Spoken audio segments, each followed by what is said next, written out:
All right, Coach, good win today. 2-0 start on the season for you guys. Jake is a handful. Everyone knew that coming into the year. How do you assess his first couple of games in the system that you want to run and what you like to do?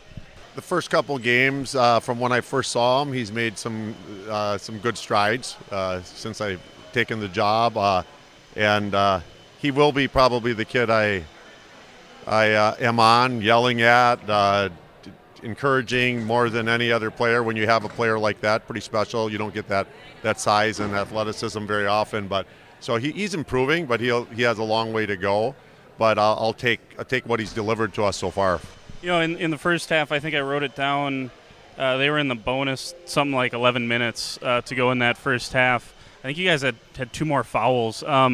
What changed for you guys, and just how big was that for you guys to kind of continue to defend with intensity and then limit the fouls there in that first half? Yeah, we are.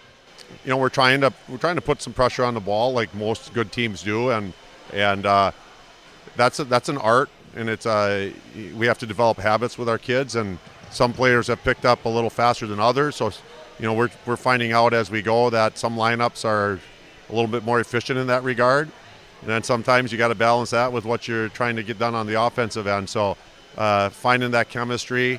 And just encouraging kids to play defense with their feet. There's nothing too novel about that, but it's so tempting for them to go after the ball, and that's where the fouls are called.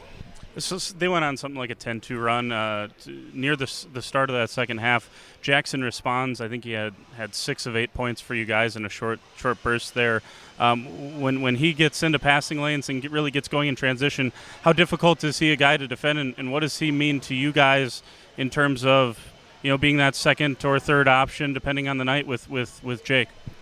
Yeah, I mean, it's nice to have a literal quarterback on your basketball team, and I'm trying to figure out his game yet. We're relatively new, but he's delivered pretty well for us in the first 2 games, and he's a guy that's going to see obviously a lot of time, and I got to keep figuring out how to use him best and get the most out of his skill set.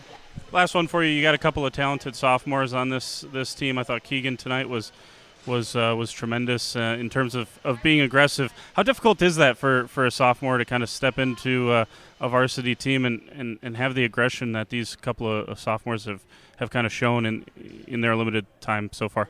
Yeah, the hardest thing for those guys is to bring the defensive intensity and the ball security. Sometimes skill levels, there's kids that are sometimes 7th grade that have tremendous ball skill and so forth, but being able to compete on a varsity court requires them to have that physicality and mindset and never taking a moment off kind of a thing, and then understanding some of the finer points of basketball system. So I'm rolling with them. That's it. I got to get them better. They got to play harder. And they'll definitely see court time, but there'll be some a lot of learning in the process.